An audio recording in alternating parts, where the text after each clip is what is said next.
Today on All Things 80s, let's take a look at the complete Topps Battle Plans card set and a couple of my special hits cards.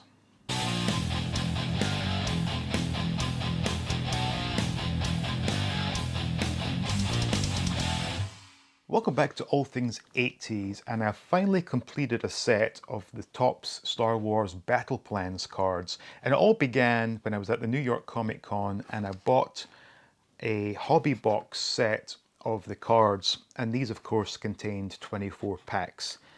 Having done the first box, which I showed on film, my unboxing of all these cards, I was really desperate to complete the set, which I've now done, but it came at a price.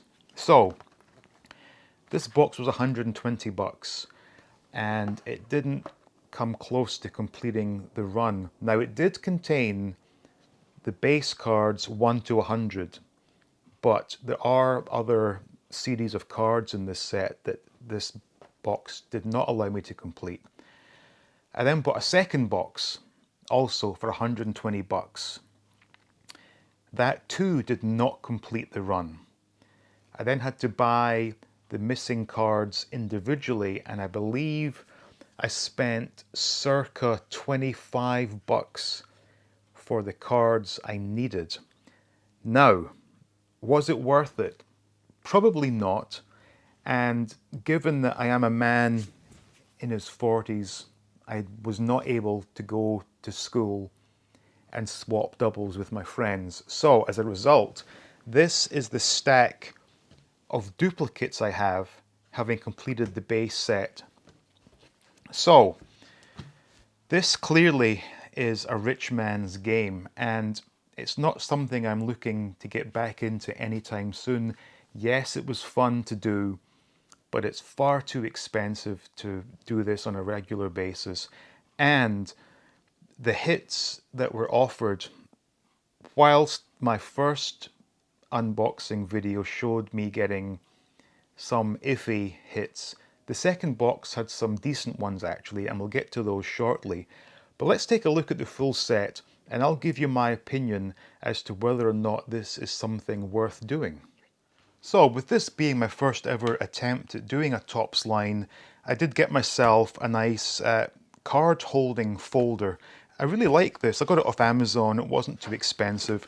So the base set is 1 to 100, and as the name suggests, these cards all reference various battles in the Star Wars universe. So the first few are of course from the prequels, and I'll not go into any great detail, but all I will say is some of the images are not that great, if I'm being honest. I mean, they're okay. I mean, look at this. It says the Jedi changed their plans, and it's not a particularly inspiring photograph, as with this one. It is what it is. And as we move further forward in the timeline, we are getting into what I believe is Clone Wars, not something I've seen. But then from there, I guess we're into, what, Attack of the Clones? And Rise of Skywalker, of course, heading into not Rise of Skywalker, Revenge of the Sith, duh. Moving into Rogue One, and of course that immediately heads into Star Wars. And you know what's coming next, I'm sure. So from Star Wars, we get into Empire Strikes Back, the Battle of Hoth, and finally we have Lando and the crew going after the Death Star 2 while our heroes battle away on Endor, and Luke and Vader combine to defeat the Emperor.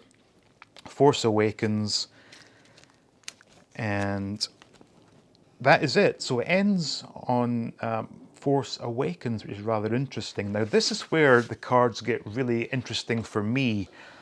This is the series called Galactic Adversaries. So this is just a spotlight on each of the characters, and I really like this sequence of cards. So we've got our classic heroes there. We've got the heroes from Rogue One. We then get into the prequel heroes, sequel heroes, and then it moves into the villains, starting with Vader.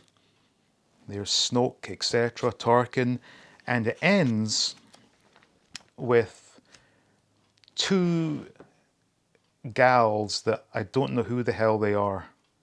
Asajj Ventress and Aura Singh. No idea who those are, but regardless, I really like these series of cards. Next up, there's a series called The Tools of Warfare, and it highlights some of the famous weaponry of Star Wars, starting with Starkiller Base, and we've got our blaster, lightsaber, etc. And there were 10 cards in this series, which ends with the EE3 carbine rifle. Now this next sequence of cards are called the Ultimate Showdowns, and this is all basically Jedi taking on Sith. 10 cards in this line, and culminating in our Rey and Kylo Ren taking on the Praetorian Guards. So this one does cover The Last Jedi.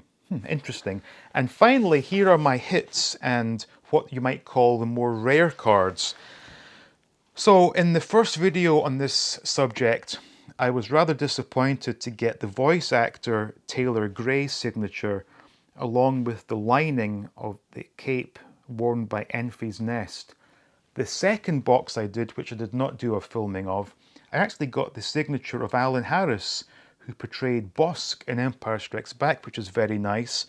And ironically, one of the most maligned outfits in the entire Star Wars universe was Rose Tico's potato sack overalls. Well, I've got the lining of that very costume, which is kind of funny in a way. Now, what I find a bit disappointing is they have these so-called parallels, which is all very new to me, which is basically all the cards I've just shown you, but with different colored borders.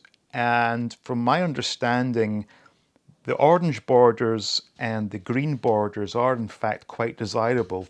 If I can possibly remove one, I will show you why. So this one is number 2 of 50.